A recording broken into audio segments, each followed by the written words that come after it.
আপনারা জানেন একটা ভয়ঙ্কর এবং দানব হিংস্র রক্তপিপাসু এক ফ্যাসিস্ট তার পতন হয়েছে।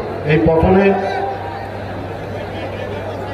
আমি বলবো যে অপেক্ষাকৃত ছোট বাচ্চা ছেলেরা আমাদের কাছে যারা তারা নেতৃত্ব দিয়েছে, শিশু কিশোর তরুণ, primary school, high school, college, বিশ্ববিদ্যালয়ের ছেলেরা নেতৃত্ব দিয়েছে।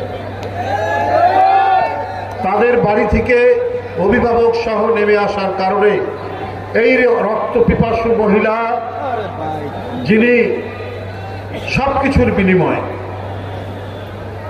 তিনি যদি পারতেন তাহলে 1 লক্ষ কেন 10 লক্ষ লোককে মেরে ফেলেও হত্যা করেও তিনি তার সিংহাসন টিকিয়ে রাখার চেষ্টা করতেন।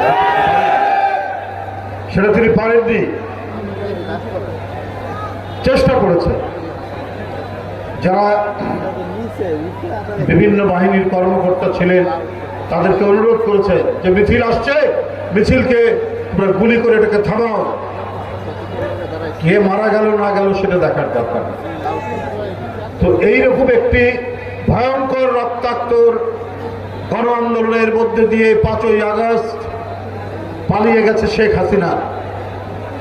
পালিয়ে যাওয়ার পর যে কাঙ্ক্ষিত আমাদের প্রত্যাশা, যার জন্য এত আন্দোলন সংগ্রাম,